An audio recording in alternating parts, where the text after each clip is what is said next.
600 pounds. That's like a refrigerator. That's a lot. That's a lot of weight. And that is how much my friend Justin Willoughby has lost. He's going to be on the podcast today talking about how he lost the weight, but also the things in his life that he's gone through lately, divorce, being wounded, and growing through that process. He's going to talk about that with us today here on the Manlihood ManCast. Men, your journey to becoming a better man starts today. Grab a hold of what matters and make it count. Welcome to the Manlihood ManCast with Josh Hatcher.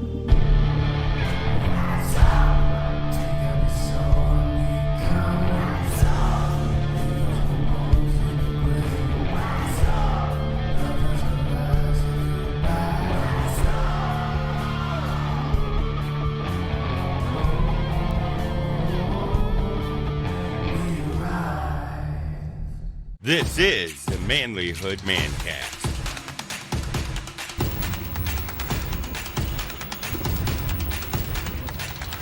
Men, welcome to the Manlihood ManCast. I'm your host, Josh Hatcher, and I know I always greet you as men or gentlemen, and I know we've got some ladies listening too. Ladies, hi, we see you. But this is a podcast for men, so I don't care who's listening. If you're a lady and you're listening, or if you aren't sure what you are and you're listening, you're welcome to listen. I'm hoping that you can pull some value out of this. What I do know is that the ones who are going to get the most value out of this are men who are trying to become even better men. And I'm grateful that you guys are a part of the manlyhood movement. Thank you. Let's help spread the word, guys. If this episode speaks to you, if it helps you, I want you to share it with your friends. Let's get the word out about what we're doing here at Manlihood. Without further ado, let's talk to our guest today. Justin Willoughby is one of my best friends.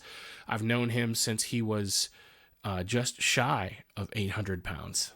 And yeah, it's pretty awesome to see the transformation in his life. And I was there when he went through one of the hardest things he'd ever gone through. And I was so honored to have him actually physically here in the studio with me. And we talked through his journey, talked through the things he's learned. And yeah, this is good stuff. So without further ado, let's get into our interview with Justin Willoughby. Justin Willoughby, dude, it's so great to have you on the Manlihood ManCast today. Can't believe I'm in the room. Yeah, you're actually look. You touched me. Get out of here. He touches me way too much, folks. That's too much of a bromance going on.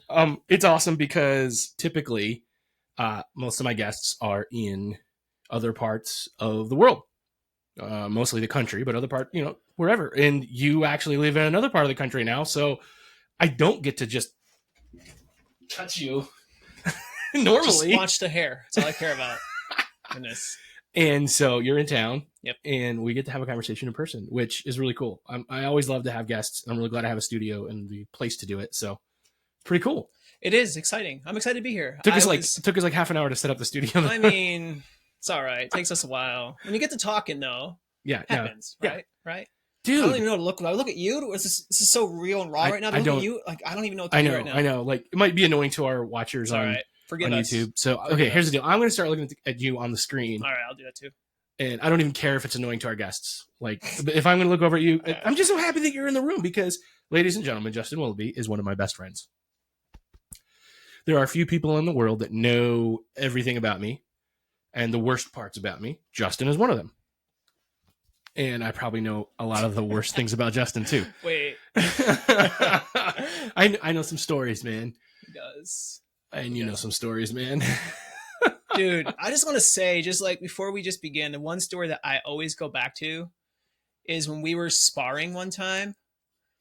Dude, I had to. Okay, he's a big guy. Okay, like tall guy. He's good. You want him in your corner, all right? So he's like teaching us. This is young Justin, inexperienced, but so much in life. Even though I should have been more experienced, but Josh had pity and mercy on me, hung out with me, and anyway, we got to be good friends. But we were going to the YMCA. I remember we had boxing gloves on. We were sparring with some other friends, and man, I'll tell you what, he would start going at me, and I'd run away from this guy. Like, remember the time, like you went at, like you and I think it was Baney, like you guys two big guys, would spar with me, and I'd be like, "I got this. I'm gonna do this. I'm gonna give him a good jab." Well, that didn't work out too well. I'd run away. Man, he'd chase me like a bear. He was freaky, so don't mess with him. Okay, don't mess with him. Man, those were some fun times. I don't run away from you anymore, though. No. Yeah. Well, you're faster than me now, so Well. you might actually be strong. So when we used to work out, we saw on the internet that there was this famous televangelist who actually you were on his show. So Justin Willoughby is world renowned. He was actually on the 700 Club. That's right. Okay. The 700 Club is like this Christian broadcasting program put out by Pat Robertson. And we read this article about Pat Robertson where Pat Robertson, and I am not bashing Pat Robertson, but I'm also not siding with Pat Robertson because I have no idea. I've never met the guy. It's a balance. But Pat Robertson told somebody that he could like leg press like 2,000 pounds or something. Right. I don't remember what he said. I don't know how much weight it was. It was ridiculous. And so my buddy Gage and I, we were in the gym with Justin and we're like, Justin, how much do you think you could leg press? Because Justin, if you don't know this, Justin Willoughby used to weigh... I was one donut away from 800 pounds. One donut away from 800 pounds. Yes. And he lost a bunch of weight, but he was incredibly strong because every day he would have to lift all of that weight to get up. So you were incredibly strong. So we wanted to know how much Justin could leg press. So we have him on the leg press machine and he's up to 1,000 pounds, right? Like 1,000 pounds on the leg press machine. And he's like, I can't do any more, guys. We're like, so just trust us, dude. Just close your eyes. So we put a towel over his face and we're like, we will spot you. We will not let anything happen to you. We got you. And we kept adding weight. Dude, I swear we got you up to like 2,200 pounds. I don't even know. I'm pretty sure it was 2,200 pounds.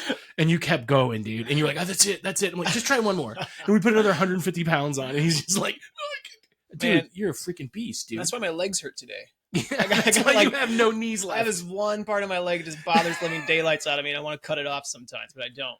Thanks to that moment. Thank you for ruining my life. You're welcome. A little bit of you is with me at all times. Anytime. I'll ruin your life every day. Ouch.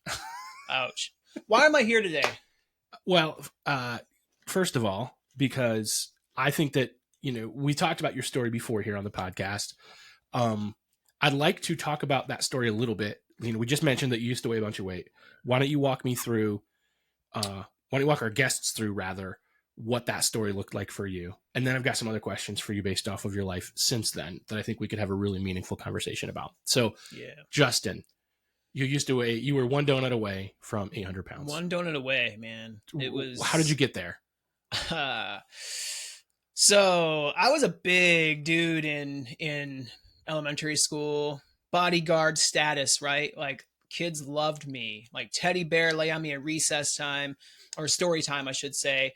And man, they would everybody loved me. Well, I don't know what grade it was. I don't know if it was 4th grade, 3rd grade, but I was almost pushing 200 pounds at a young age like that. And I remember the nurse was like, you need to go on a diet. And I'm like, I know, I didn't care though at that point, but, I was really big, but I was happy. The term fat and happy. This guy was fat and happy. And I remember just as time going on, I was just loving food. I mean, that was the biggest thing in my life. I love food, man. My parents love food. I grew up in that element. Hot dogs and potato chips and ice cream were my BFFs. Had a lot of fun with those. Ate a bunch of those in my life. I don't eat those things today. Can't stand those things today.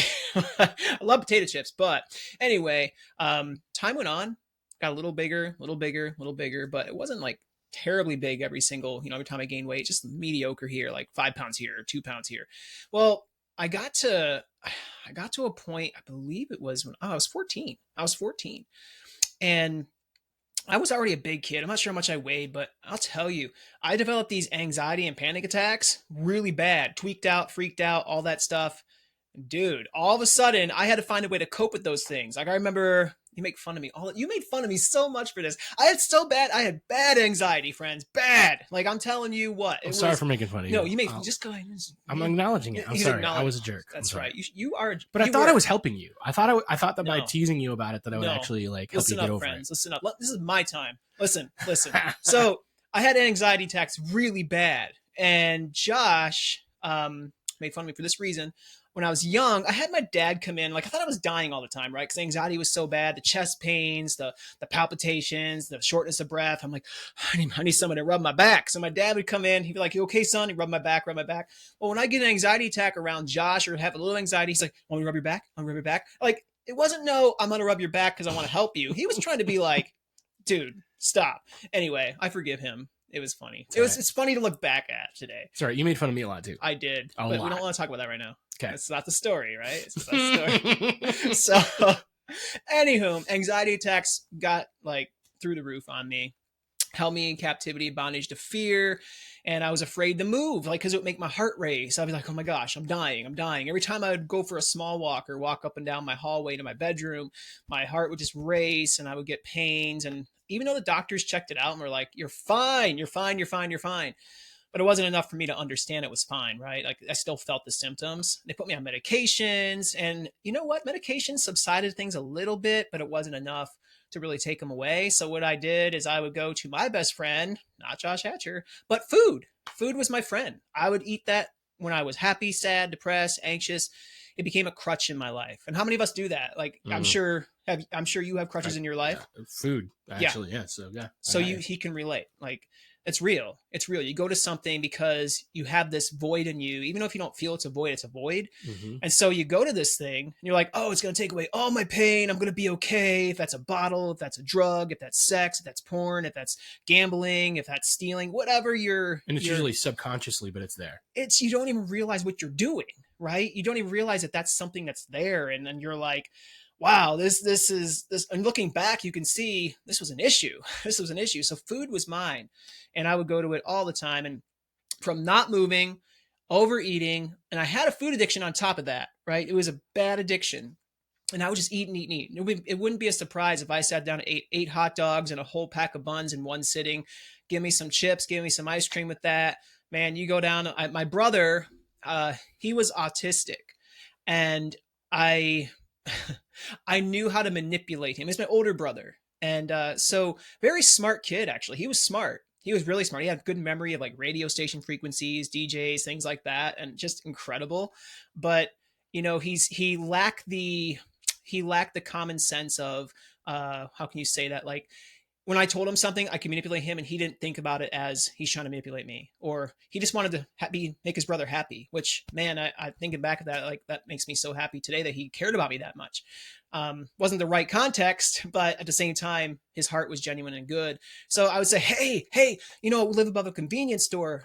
So, hey, bro, could you go down and get me, like, you know, some candy bars, a cappuccino? I don't have any money. Well, mom has money in her purse. So I would like steal my mom's money. Man, I was insanely addicted, right? And so on top of the hot dogs and buns and the chips and all that stuff, he got me more food down at the convenience store. He'd come up with $10 worth of candy. Back then, $10 worth of candy was a lot of candy, okay, friends? So I would eat that stuff, and it'd be amazing.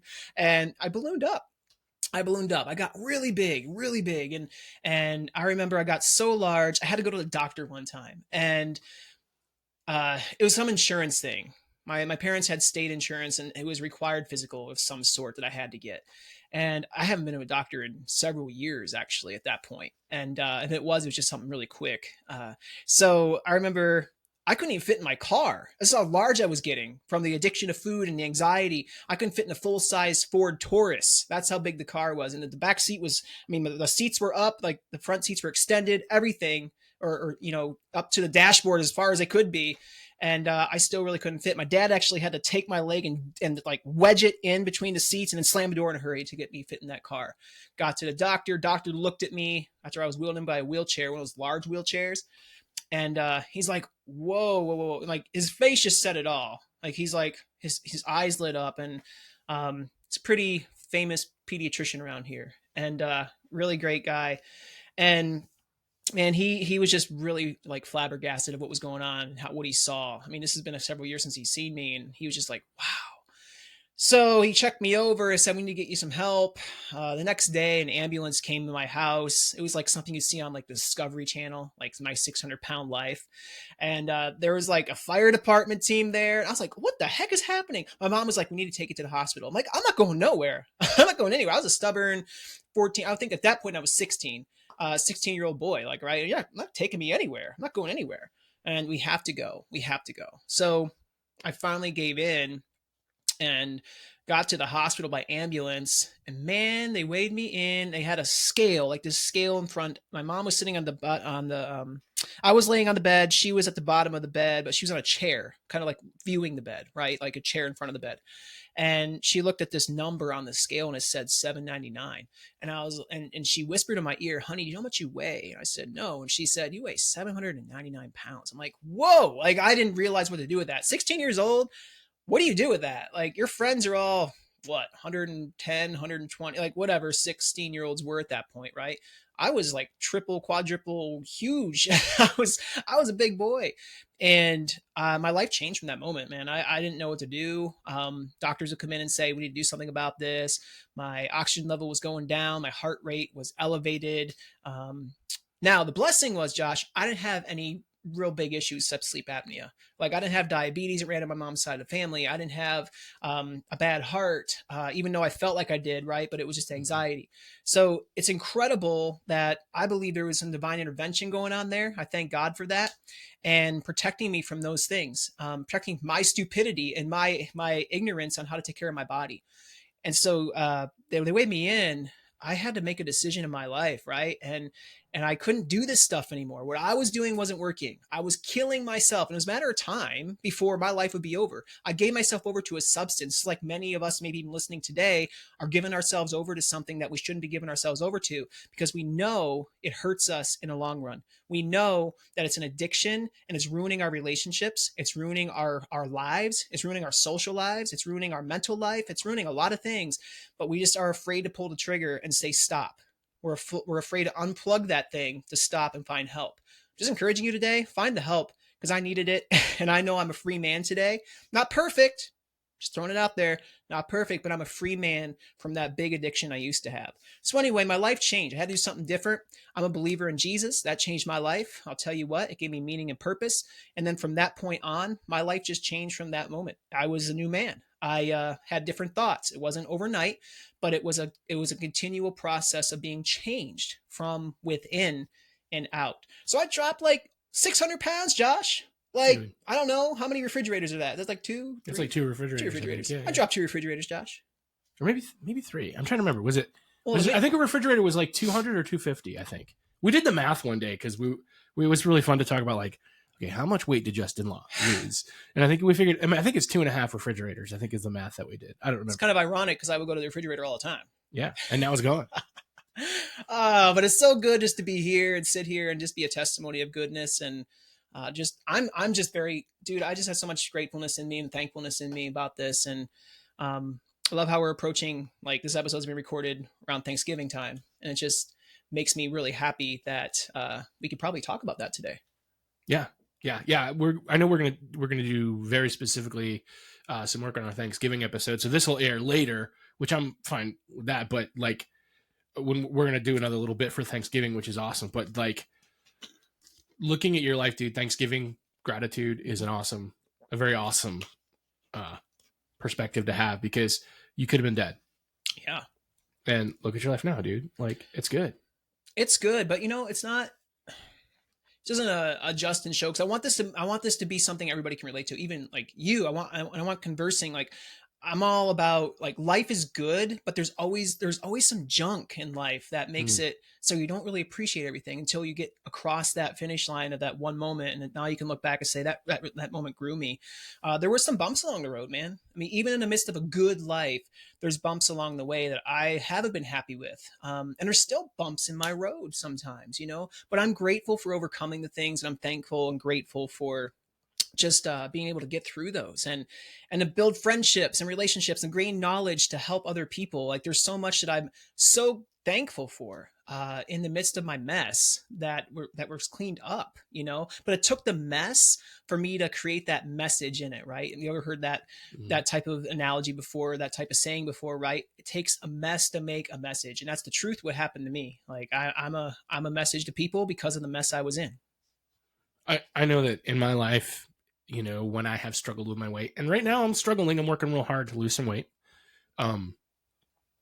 And I've been pretty good with it, man. Like I went to a Friendsgiving brunch today. Hey. 90% of the food was like cinnamon rolls and danishes and everything else. And my wife intentionally made egg and bacon, like keto friendly. It's egg, bacon, and cheese is like the only thing in it. Like a quiche? Yeah, it was like a quiche, but it didn't have a crust. It was like Love in a that baking crustless pan. quiche, yeah. And then there was Gabe brought a ham, like a spiral ham cut up. That's what I ate. And I ate, even though grapes aren't keto, there's a little more sugar content. I'm like, I'm going to have a treat. And I had like a handful of grapes. And I'm like, I didn't even care. I was really proud of myself. I'm like, Justin's going to be proud of me today. I'm not proud of you. No, it's okay. What if I was that jerk? Dude, actually, like, so our relationship, I think throughout really like our whole relationship has been, there's a lot of mentorship going back and forth both directions. I know I'm older than you. I think you're 10 years younger than me, right? Roughly. I'm 37. I just turned 37. How old are you? So I'm 45. Okay. I say it like that because for the past 6 months, I've been telling everybody I'm 46 on accident. Because so you thought you were older once you hit 40, some of your faculties go. And so I thought I was older. My wife, like, I said something on Facebook about it, and my wife, like, called me out in the comments. She goes, "That's really great, except you're 45, not 46." That's love. When your wife calls you out on Facebook on a comment, man, that's put you on blast out there like that. That's rough. Yeah. So I'm like 8 years older than you, I think. Okay. Somebody home's like, no, that's not 8 years because they can do math better than me, but that's fine. However many years ish. But a lot of our relationship has been where I've kind of been in some mentorship over you, right? As work in ministry and work in different places, helping you with PR, and a lot of that. But there's a lot of our relationship where you've been mentoring me as well. I mean, honestly, you've helped me spiritually. You've helped me work on my health and teach me the things that I need to know. So I love it that now we're at this place where we're like, you're not like one of my, youth group kids. You know what I mean? Like, you're actually like, we're peers, and I love it. Like, I don't look at you as my little brother like I did then. Like, I look at you, like, I actually look at you and I look up to you, which I think is pretty cool. That is cool. And dude, you had a banging youth group though. I'm not gonna lie. Like, I love Josh. You were very, what's the word? He risked it, man. Like, he did some things that, like, we did some fun things. Like, we did like some games that probably be outlawed today. Like that Chubby Bunny games. That even people. It's the one you put like the Alka-Seltzer in your mouth or something? No, it's called Spew. Spew! Oh, man, that was fun. Yeah, so you put an Alka-Seltzer tablet in your mouth, and then you fill the rest of your mouth full of Sprite. That was amazing. And then you have to hold it in, and you face each other in a line, so whoever can hold it in the longest wins. Yeah, it was good. Yeah, and then Ariel ended up just swallowing it and pretending it was in her mouth. That's terrible. But then she burped the rest of the night. Which was gross. Yeah. So anyway, no, yeah, but I don't know, man, like I really appreciate your advice and your friendship and your encouragement to me as I've been on my journey. And you're over there like, I just wish you would just stick with it instead of having to do it over and over again. Wouldn't it be great if I just like actually stuck with it? Like but you know what? Honestly, this past year for me has been recognizing the triggers for me and the reasons that I go to the food and getting some healing for the pain that I feel inside. And that has been like what I did this honestly the past 2 years is I've been focused on that. I said, I'll worry about the weight later, and now I'm working on the weight again. And I feel a lot better about being able to work on it because I don't feel that same pull towards the candy bar and the pizza to soothe me. I think identifying what's the wound, right? Like the Band-Aids are the food and things like that, but there's obvious wound there that needs to be healed or needs to be talked about, like you need to be set free from. And it sounds like you have worked through that, or at least get a grip on that to understand what it is. I don't think you're ever done fully working on things. I think, I mean, there's going to be a day where it gets like so much easier, but I always think there's like, I mean, dude, I've been through a divorce. I've been through just some things that I didn't like, right? And things that were hard in life. And I'm still not 100% healed from those things. Like there's still moments that come up. Like I'm in town visiting. My ex-wife lives here. Not that I have feelings for her anymore, but it's weird. Like this is where things happen. Like this is where things kind of like went on. My old life is here in a small town of Bradford, Pennsylvania, right? And I'm in Texas. as my new life right now with my new amazing hot smoking wife and my amazing stepson who Your is wife my smokes? hot smoking. Yeah, it's a new thing in Texas, man. It's crazy. Baby, I love you. She's like brisket. Yeah, that's right. Texas brisket is off the chain, bro. But I'll tell you what, you get things and you still don't always, you don't heal those from those things that quickly as people think they do. You know, I think I tried that. I tried healing from a divorce really quickly. Really quickly. I mean, I masked the pain, and then a year later that stuff comes back, and it's like, oh, now I have to face it. And bro, I'm in counseling right now, not because of that, but that's going to come up in my counseling sessions. And I'm just saying, guys, I'm an open book. I'm all about getting assistance with your mental health, because if it takes a counselor to have you communicate to them and get it off your chest and have them give you some strategies or some exercises to do on your own and apply, it will change your life. Like, don't be too prideful, don't be so proud that you can't get some help, right?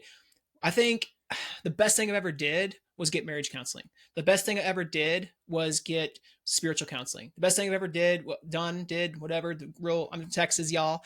So, I mean, the best thing I could do is get that counseling, because it really helped me identify what I was really feeling. Like, men, we don't want to talk about our feelings. Except you're this guy. I love talking about feelings. But anyway, most people don't. Most men don't. And they're like, it's not a man thing to do. Like, cry?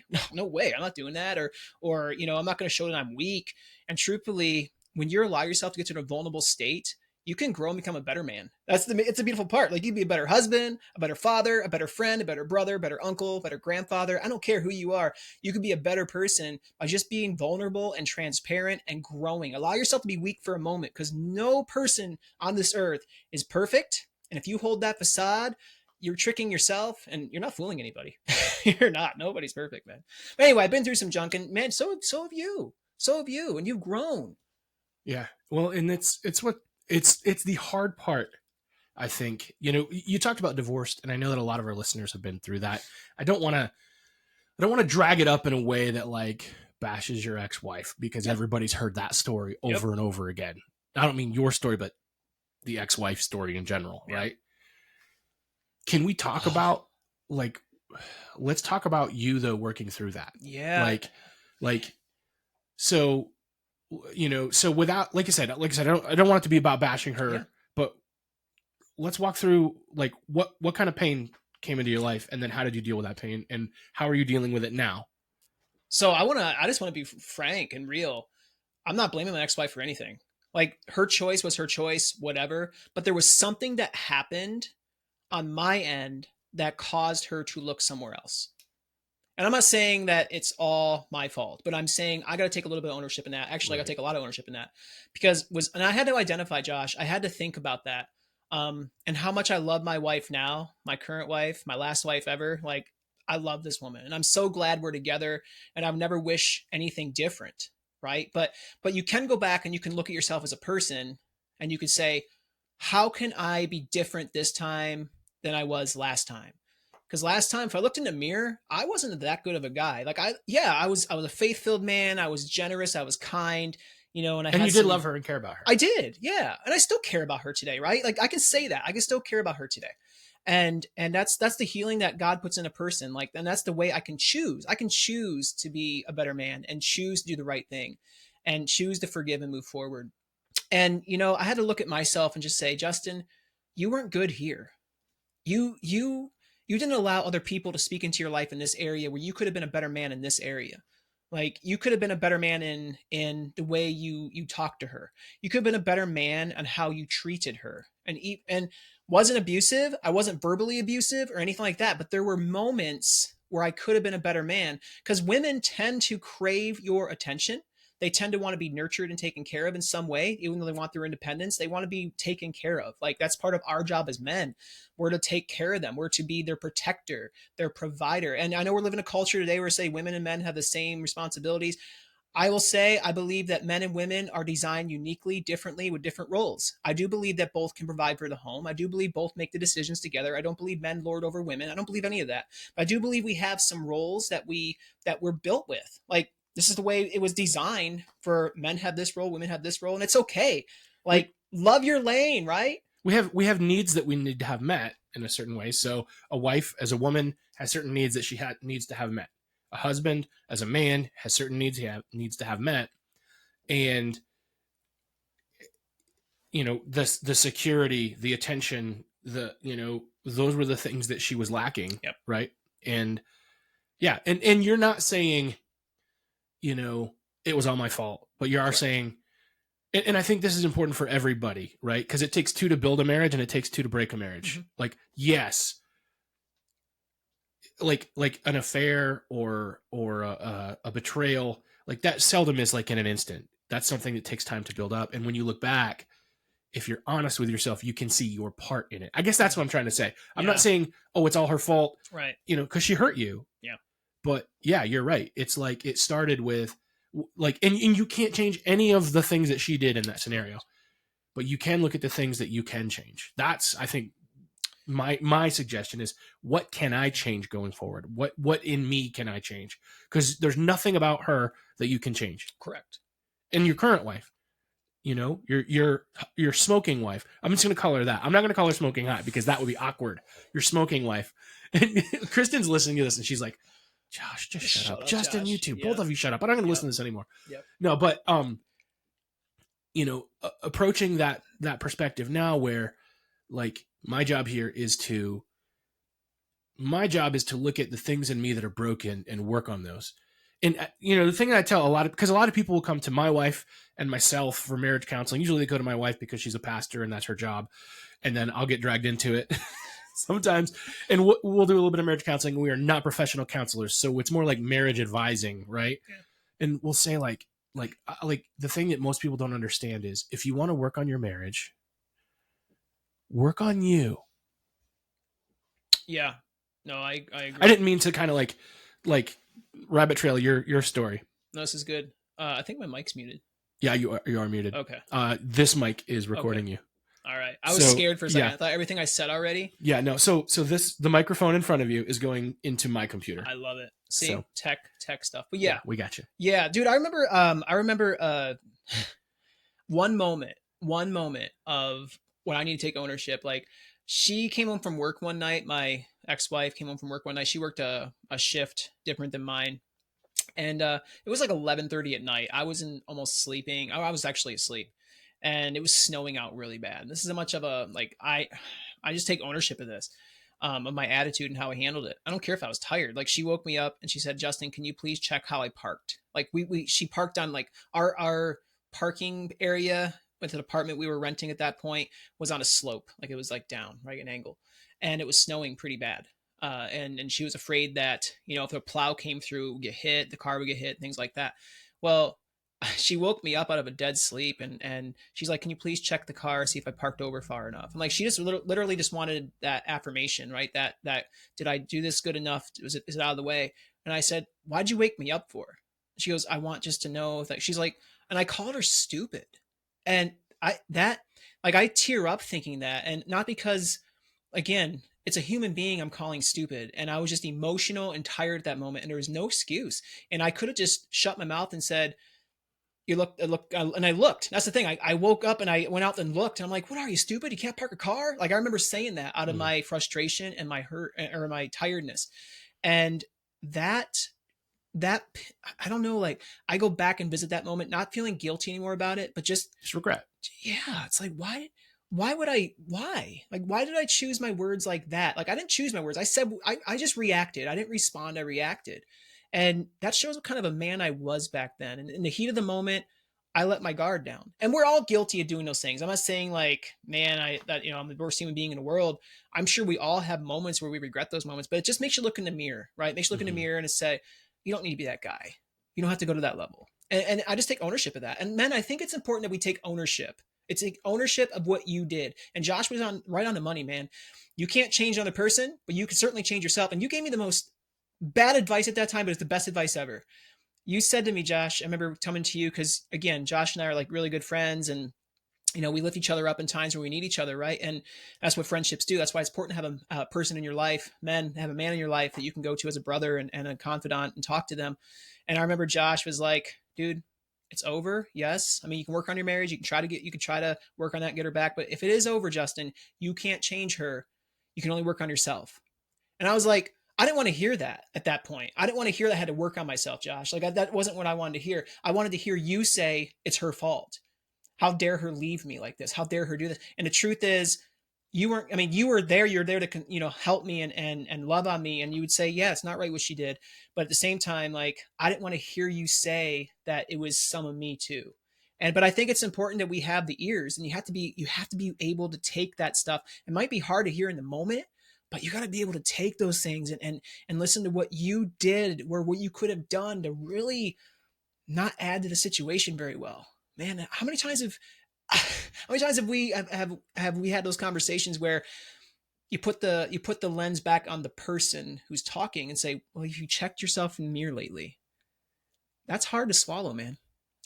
I remember, I'm actually getting teary-eyed remembering that moment, dude. Like, cause you're like, dude, let's talk. Cause like you lost everything in that moment. like you lost everything. You lost your job, you lost your wife, you lost your car, you lost your house. You lost everything. Yep. And you were like, Josh, we need to talk. Let's get together. Let's talk through this. And I remember sitting in that car with you, and I remember telling you that. And inside my head, all I wanted to say was all of the mean things about this person. Mm-hmm. And I actually have thought about that recently, because I've been like working, like I actually got bitter, dude. I was bitter for what she put you through. I was. And it was only fairly recently that I actually, like, in my heart said, I need to forgive her for what she put my best friend through. And so that was only recently for me, dude. Like, I'm over here telling you, you need to forgive her, and you need to work on your heart, and you need to work on yourself. Meanwhile, in my head, I'm like, that stupid blah, blah, blah, blah, blah. And I had to repent, right? Like, to use a Bible word, I had to repent. I had to forgive, and I had to let that go, because we hold on to things like that. And that actually brings destruction, and like it did, man. When we hold on to that resentment, it poisons us, and it doesn't even help or hurt the other person. Like, the resentment in you, like, I haven't even seen her since. Yeah. I've never even seen her. Living in the same town, I've never seen her. Yeah. And if I did right now, if I saw her then, I probably would have just like walked the other way. If I saw her now, I literally would just grab a hold of her, give her a big hug. Yeah. Because I miss her. She was a friend of mine too, Yeah, that's beautiful. I appreciate you saying that. It's really cool. So, terrible situation. This is the thing, guys. You can choose to live in unforgiveness and harvest bitterness. You can choose to live in, betrayal and say, well, if you can do it, I can do it too. You can play that game, but it doesn't bring restoration to you. And if there's a possibility of restoring your marriage, it doesn't bring restoration to your marriage, right? Like, you have to be able to be mature enough, even in your hurt and struggles, go find somebody to talk to, go talk to God, go talk to a counselor, go talk to a brother, go talk to somebody who you can have a confidant in, right? Be a confidant in, but talk to somebody like that. And you know what? In that situation, it's just really important that you allow room for grace to abound. You allow room for transformation in your own mind. So my brother recently passed away in July, my older brother, pretty crazy, didn't expect it, died young, but passed away. And I was wrecked from it, man. I was like, wow, like, I haven't seen him in over a year. My plan was to come back and visit and to say hi. And it was just really hard, right? And in the midst of that, though, from going through the hard moment, so my ex-wife actually reached out via text. And this is where, if your heart can be in a genuine place, because I don't know where anybody's at spiritually today, but I'm like praying for a moment, like, let there be some closure. I just want closure. I don't want to get back together. I don't want to be best friends. I don't want to, be in the same room with her, anything like that. Like, that wasn't on my heart, but I just want closure. I just want to be able to, like, just move on from this and not have to worry about this stuff anymore, and just get it off my heart, my chest, my mind, all that stuff. And anyway, I received a text message from her, and it was enough. All I needed for closure. And I thank God for that, because it was just like, she just said, I'm sorry for what happened. I'm happy for you and your wife. And then she was sorry for my brother passing away. And she said, I hold no hard feelings to anybody. And then it was just an amazing opportunity for me to, like, I was actually working out at that time. I was on the elliptical. Justin's always working out, by the way. Working out. Like, even right now I have no, just kidding. No, I was like pedaling. I was on the elliptical, and I had to like step off the elliptical because my heart was just like boom, boom, boom. I was having a panic attack. You weren't there to rub my back. It was just ridiculous. So So anyway, but I read it and I was just like, this is amazing. Like that's exactly what I wanted. I was able to text back and say thank you. No hard feelings. We're both grown now, and we're mature now in different ways. And then I wish the best for you and your new husband. Like it was an incredible moment. No more texting after that. No more conversing. It was all I needed for that closure. And the only reason I could get there is because I allowed myself to grow and mature, look in the mirror and respond instead of react. I got rid of my hurts. I was able to get rid of those as I worked through them. It wasn't overnight. It was a process. And men, give yourself some grace. It's a process. You might see that woman again or that person again and be like, I can't stand looking at you right now, but give it another 3, 4, 5 weeks or another couple months. And you can say, I can stand looking at you for 2 seconds, but I still can't stand looking. You know what I mean? It's a process, right? So just wanted to be real. Like it's amazing what can happen when you allow yourself to be teachable. You allow yourself to be humble and vulnerable, and you allow yourself to heal. Would you say that now that you're at that place, that your relationship with your smoking wife is is better? Like, do you think and that's a good question, because I have seen everywhere you go, there you are. So if you pack up and move to Texas, or if you get a new marriage or you get a new job, all the problems that you had are still with you, right? Like you don't solve the problem by changing your location or changing your spouse or so would you say that like working through that and finding healing has made a difference now in the rest of your life? My relationship with brisket is sorry is a lot better than my previous relationship. Is it perfect? No. Here's the other thing, man. She was previously divorced, and the same thing happened to her in her previous marriage. And oh man, that it's with two people getting remarried who both come from hard pasts of a relationship that wasn't good and was hurtful. It doesn't always start well, right? Like it's cool when you're dating because like, oh no, there's really no, like it's just easy stuff, right? We can go out to eat, we can go back to the house, we watch a movie, we can do that stuff like that, right? But when you get married, now it's a real thing. Like you go through premarital counseling, they don't prepare you for this stuff. Like they talk about it, but like until you're actually living and seeing and experiencing these things with the person, it's not always, you can't always be taught these things. You have to experience these things. But I will tell you, we've been through some counseling together, my wife and I, and we both had to heal from things. We both were really hurt by some of the things we did to each other and said to each other because of our previous hurts, right? Mm-hmm. I mean, I would blurt out things like, just like your ex-husband, right? And like, that's not right to say, but I said it out of my hurt because she hurt me with something. And just moments like that, like we had to stop saying those things out of our hurts. And yeah, I would say it's better, but at first it wasn't. At first it was actually, she knows this, I can say this. It was actually harder than my first marriage at the beginning. That's weird to say. And I actually allowed the word divorce come out of my mouth several times. And that's because I was still healing from my previous relationship. Mm-hmm. And it wasn't okay to say. I'm not giving myself any justification for it. I need to take ownership and say I said it. And I admit it today. I'm very vulnerable right now and transparent with y'all. But we don't say that D word anymore. And if we do, it's wrong. And we need to make sure we're being better people. Like there's no reason. And we call each other out on it. Like there's no reason to say that. And she said it out of her mouth a couple times too, out of her hurt. So it's been a long while since we've said it. We're in a really good place today. Are we perfect? Probably. No, not at all. Not at all. Which, by the way, so when he says we don't say the D word or we don't talk about divorce, let me just illustrate that principle because I think that matters. This is something I know my wife and I have built our relationship on. And I know that that's what you guys are working on building too. Like now, and I get it. I understand that that life is hard and sometimes marriages fail and sometimes divorce happens, right? So I'm not saying this in condemnation for anybody that's in that situation. I'm not saying that for anybody who's in an abusive situation, okay? But I am saying that if you are two committed people that want to make a marriage work, you're committed to make it work, you can't be threatening divorce every time you get in a fight. You just erase the word from your vocabulary. Yeah.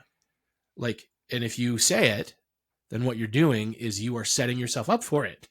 Like if it's an option, then it's your escape hatch. Mm-hmm. Like, and I think of like the illustration of like, and I think this was the Vikings, who would go and they you had Vikings who would go and they would raid cities and then come back and bring their loot, right? And then you had Vikings who would go to conquer, and they would go to a city, and when they got there, they would burn the ships because there was no escape. They were settling there and they were taking over this new region and they were going to stay there. So they would get there and they would burn their ships. And that's, I think, if you want to say we're going to be married forever, you have to have that attitude about it. Like, there's no way out. We're going to die, and then we're out. And so, like, I think that's the perspective almost that you have to have when it comes to saying we're not getting a divorce. Yeah. You know, we're just not going to say it. We're not going to threaten it. If we're angry, we say something else, you know? But I just thought that would be worth unpacking. Like, I want to go have sex. That's better. Yeah. I mean, use the word sex. I mean, she doesn't say yes, but still, it's a lot better. Like, we're talking about men here, right? Like I just want some brisket. Like, let's go. Like, I want to have some barbecue. Yep. No, I got you, dude. No, I get it. Yeah, but it's so true, man. Like if you just act like two committed people who love each other but don't always like each other, you'll be fine. You don't have to always like each other. Like, that's the thing. Like, I don't always like my wife. She doesn't always like me. Like, there's moments where we get on each other's nerves and, get away from me for a little bit. And it's fine. Like, and we're not mean to each other like that. We just know. Like, you kind of see the buttons, right? Like when your wife says, Josh, go do something, obviously it's probably just a cry to say, leave me alone for a little bit, and it's okay, right? Or she's like, no, Josh, come closer. I don't know. So I think we're pretty good at knowing when to leave each other alone and when to be close to each other. So the longer that you're married, the more ESP develops between you. Yeah. And so, like, I'm like, I can walk in the room and know whether I should talk to my wife or not. Like, there's a smell in the air. It's like, don't talk to Zoe today. Don't talk to her till after lunch. Something smells foul. I don't know. It's just there. And we have, but nobody's relationship is perfect. We have our struggles, and we've had to work through some things. We've had to go through some counseling. The two of us didn't go to professional counselors, which, and part of that is my fault. Also, the place we live doesn't have a lot of people that are, let's just say that mental health and counseling in this area where we live, there's not a lot of good options.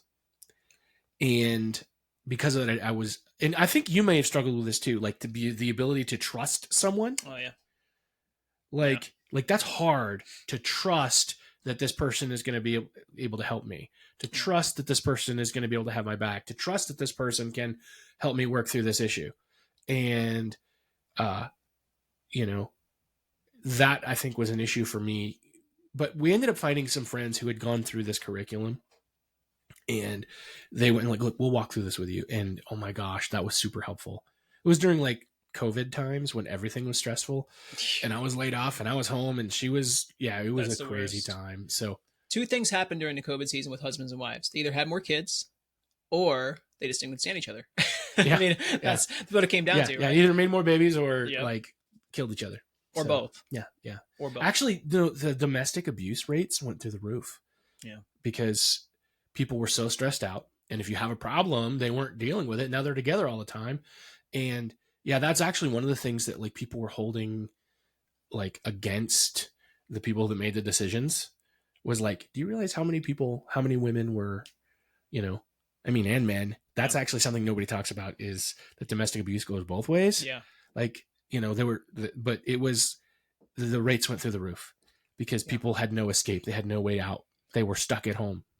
Man, it was, I was single at the time. My current wife and I were good friends, and we were sort of dating. We differ on the time we started dating, but that being said, I was right, obviously. But still, I was pretty lonely during that time, but I can only imagine like living with somebody, not being able to leave the house and not being able to go to your job and not being able to go to the gym, like, and you just want to have an escape route. Right. And it's hard to find that. Yeah. And it takes a lot. Relationships are an art.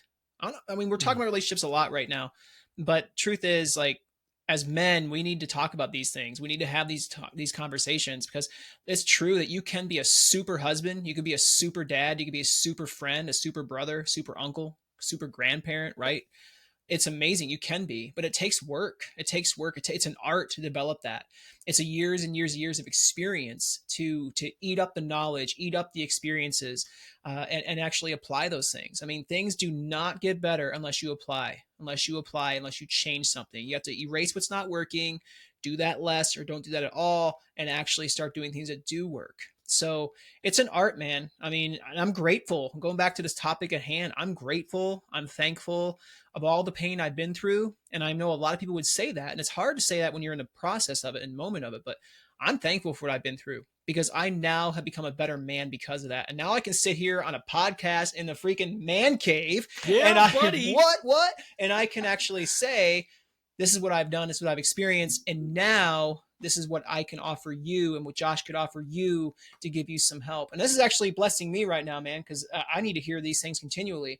It's like how many of us have ever gone back to like, maybe you have a son in your life or a daughter in your life or even a kid in your life, and you go back and they're in school and you're looking at the new math they're going through, right? Like, if you don't do this stuff for a very long time, if you don't memorize these things, if you don't see these things often, you don't know how to do that math problem.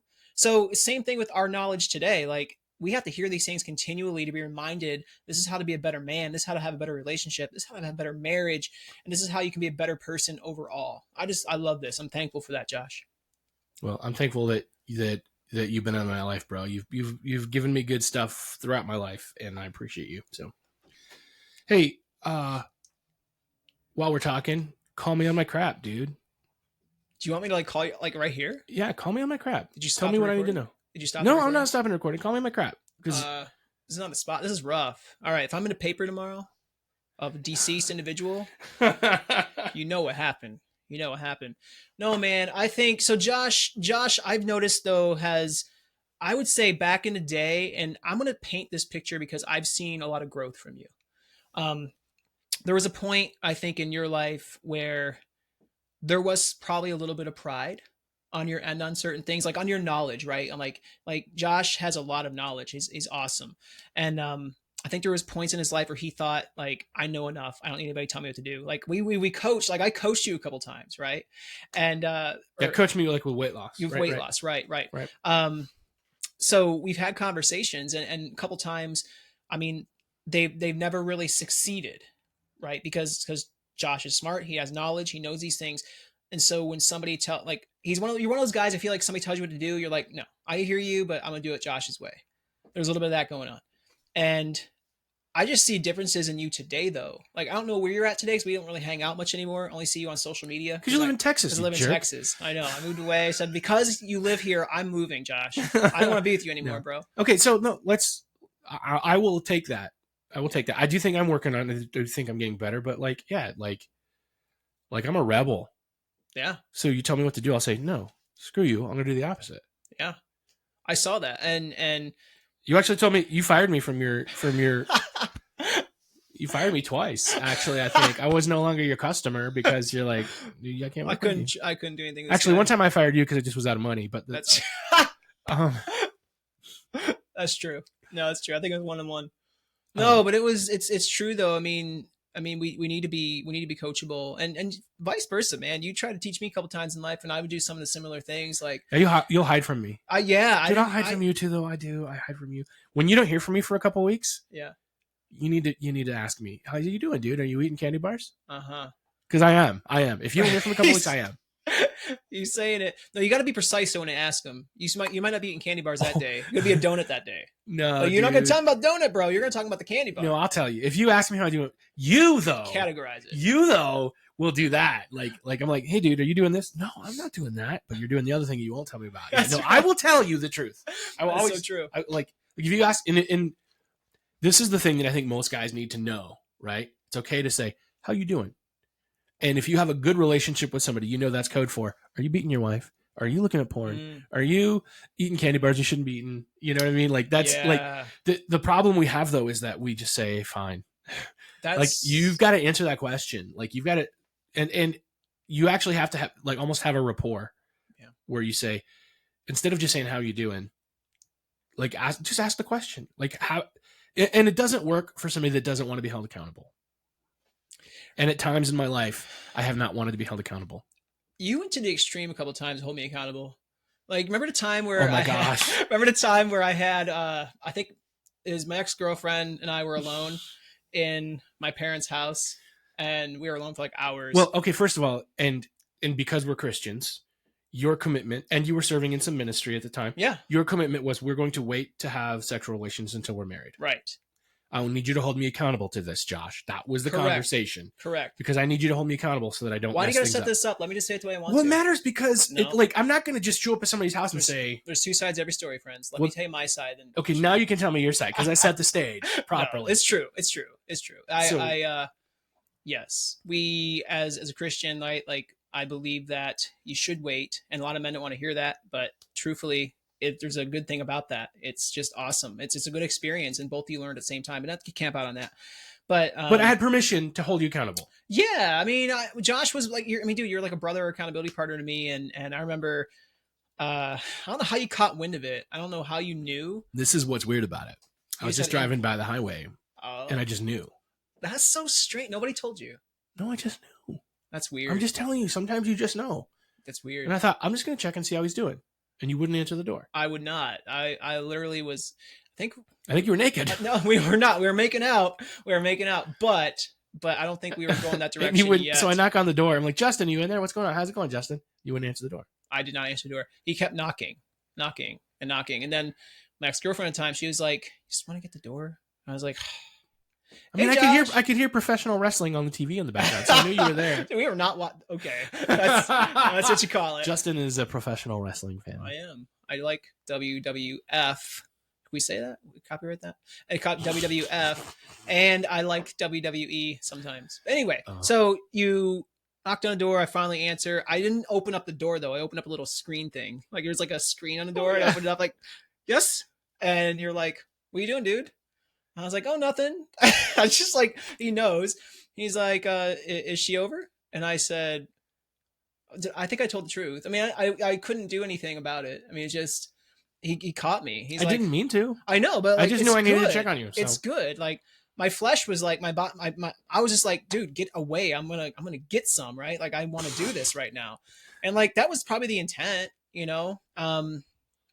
But it didn't happen, right? Because Josh ruined it. No, but it's good. It's good. Like, I'm joking. I'm a good boner blocker, man. He is. That was good. Blocked. And he just put it out there. He's like, want to go over to my house, watch a movie? You guys come over to my house. You know, it's cool.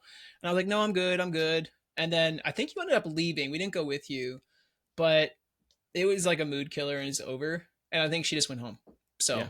But yeah, that's, I say that example because sometimes we need to beat up on each other's girls like that, and it's okay. At the moment, it sucks. Nobody likes to have that confrontation. I do think it should happen with, like I said earlier when I set the stage, you have to have permission to do that. Like, you don't just walk up to somebody that you barely know. Oh yeah. Like that was our relationship in that. Like, my job was to hold you accountable because you asked me to. Right. And, you know, like, Justin, I'm letting you know now, man, you're calling me my crap. I need you to hold me accountable. I need you to check in with me and see how I'm doing and making sure I'm staying on track. Yeah. Because if not, if you don't hear from me for a couple of weeks, I want you to check in on me. I hear that. And the other thing is too, like, I get what you're saying too, making sure, you know, give each other permission, but sometimes we don't give permission. I'm not saying, like, I agree with you. Don't go up to, like, somebody you don't really know and say, hey, what are you doing? Or, like, obviously there's a moment of that, but when it comes down to it, I think sometimes we're afraid to get in each other's lives. And sometimes it warrants a moment of knocking on a door, even if you didn't ask for that. And I would, like, I do that to you. If I love you, I know you, if I didn't have that relationship quite like that with you, I probably would still, like, say, I love this guy enough to say, I want to knock on his door. It might not be at his house, but like on his heart, right? Or his mind. Dude, are you doing drugs? Dude, are you smoking? Like, I mean, I could talk about that stuff because, and we can't be so afraid to, right? I mean, there's a time and place. I'm not saying do it to every single person or nobody, you know, somebody you don't really know. I think if you do it, if love is your goal. Yeah. If love is your goal, you care about a person, and that's why you're having this conversation with them. Yes. Not to make them sound bad or look bad or make them feel guilty about it. It's more like bro, it could be better. You could be better than this, right?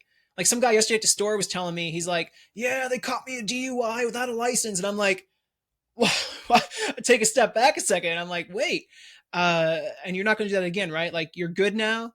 And like, did I have the authority to say, don't do that again? No, but because I cared about this guy, I'm like, listen, man, I said, there's a better way, right? You don't have to do that again. Yeah, I'm not gonna do that again. I know. Yeah, like, kind of joking about it at the same time. It's like, there's a better way, man. You don't want to live like that, right? Knock on his door. It's okay I think that's a good takeaway. Knock on someone's door when the appropriate time comes up, right? Don't be a jerk about it, but love somebody enough, love your brother enough to go and say, hey, How can I pray for you today? How can I love on you today? How can I hang out? How can I show you that I care about you today?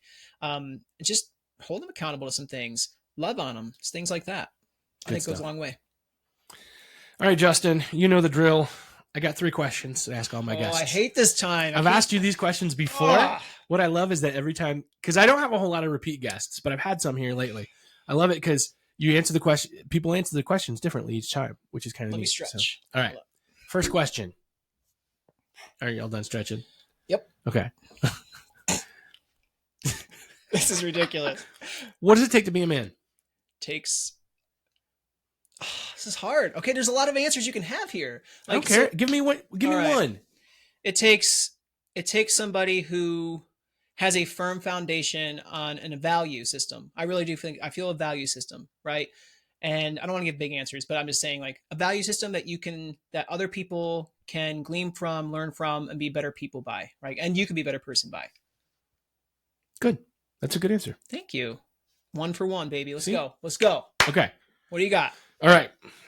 You can go back in time and talk to 10-year-old Justin. Like 10-year-old Justin. Yes. I didn't know 10-year-old Justin. You did not. You could talk to 10-year-old Justin. What are you going to tell him? Don't get fat. It's okay to seek help over anxiety and panic attacks. There's really nothing to be so anxious over. I don't know why you're being anxious. And eat healthy. Because not that I do appreciate my story, but I wouldn't want to go back and relive it. I'll be honest with you. So, dude, don't get overweight. Like, take care of yourself. Good advice. Would he have listened? I don't know. It depends on who told me that. Did anybody else tell you? Not many people. A couple teachers did, but it wasn't it wasn't a sit down conversation. It was simply like I think if future you told him that, he'd listen because it was. If I had pictures, like you're gonna get this big, this is what you're gonna look like. I'm gonna be like, oh, I better stop eating that Twinkie. Yeah, there you go. Okay, all right. That worked. So if you go back in time, if you ever do that, you got to take pictures. Yeah, but the Cher song will be playing while it's happening. The Cher song. Is that Cher? Yeah, that's Cher. Good job. Yes. Good job. That's bonus points, right? 2 for 2 with bonus points. All right, bonus points. All right, third question. Okay. What is your best advice for the men listening today? Ooh, yes, this is good. I basically just sum up what we talked about today. It's okay to be vulnerable and transparent and to seek help and become a better man that way. Like you don't have all the answers. You need help along the way. You need brothers in your life. Go get some brothers in your life that you can count on, trust, and help you through this relationship called life. Is that even a thing? Yeah. Yeah. I think so. Life is a relationship. Yeah. With you, with God, with other people. Yeah. Is that 3 for 3 plus bonus points? 2 for 3 with bonus points, but that was a good answer. Okay, so that wasn't like the best answer. That's all right. It's good enough. Yeah. I love you, dude. Men, rise up. Be awesome. No, it was really good. Erase. It's just fun giving you a hard time. I know. All right, dude. So let's say our guys want to connect with you. They want to know more about your story. They want to see what you looked like when you were really big. They want to maybe get some more advice from you. Maybe there's guys out there that are really struggling with, working through a divorce. Maybe they're really struggling with losing weight and they want some help, want some advice. How should they get in touch with you? They can check. First off, social media is awesome. Best place to get a hold of me is there. It's really facebook.com/Justin Willoughby. Really easy. My name. So you can check me on there. You can go ahead and DM me there. That's really about it. I would prefer that. That's a good avenue if you have Facebook. Instagram is Insta with Justin. So you can check that out there as well. But those are my 2 avenues. Do you have an email, Josh? You can just put it in the notes. We'll get it in the show notes. Yeah. Connect with big old Justin. Baby, not so big anymore, old Justin. Lil Justin. Lil. L-I-L. So, we didn't even talk about hip hop. I guess we'll have to talk about that for another episode. I have no episode. It's Justin used to be a rapper, and he's actually really good. That's right. It was fun. It was a good time. I was a hip hop producer. He was. I wasn't that good, but we had fun. You shot up music video. Yeah, the music video was good. That's pretty good. Yeah. Anyway, you're a man of talents. You're good. Justin, I am so grateful that you spent some time with us today, man. Thank you. Thank you. Love y'all. Love you, bro. This is the Manlihood ManCast.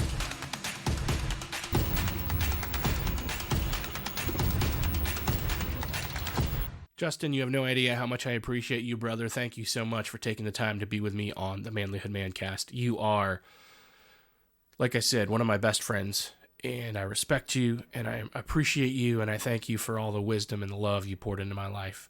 I'm hoping that your interview helps some guys today. If you're out there, guys, and there are things in this interview that are speaking to you, that you want to unpack, that you want to talk about, I want to invite you into the Manlihood Man Cave. It's our private Facebook group. It's made for men like you, and we build each other up. Yeah, you might see some stuff you disagree with. Yeah, you might see some posts from somebody that, like, I don't know if I like that. I don't know if I agree with that. What I can tell you is, regardless of that, it's a place where men can build each other up. And everybody's goal is to help each other become better men. That's the kind of men we have in the Manlihood Man Cave. And if that's you, and if you want to be a part of that community, all you've got to do is join, because it's completely free. You know, a lot of guys out there are charging a lot of money to be a part of groups like this. And I'm sure I could be doing the same and making a lot of money off of manlyhood. And maybe someday we'll find some ways to make some money off of it. But what I don't want to do is I don't want to get rich off of helping you become a better man. So the Manlihood Man Cave and the content that you're getting right now, this is free for you, because I am investing in the world. I'm saying I want there to be better men out there, so that my kids and my grandkids and my great-grandkids can grow up in a world where there are better men. And yeah, so this is my investment. So that's what I want to see you do, is I want you to take advantage of that investment by being a part of the Manlihood Man Cave. Just join the private Facebook group, answer the questions, we'll let you in, and I'd love to hear from you about the things that you are curious about the things you've learned. Let's talk. Anyway, guys, thanks again to Justin for being on the show, and thank you guys for listening. As always, I love you, I'm proud of you, and I'll see you next time. Thanks for listening to the Manlihood ManCast. If you want to be a better husband, father, leader, a better man, you need to join our private Facebook group, the Manlihood Man Cave. Join today. Please help us out with a like, comment, share, and subscribe. And check us out at manlihood.com.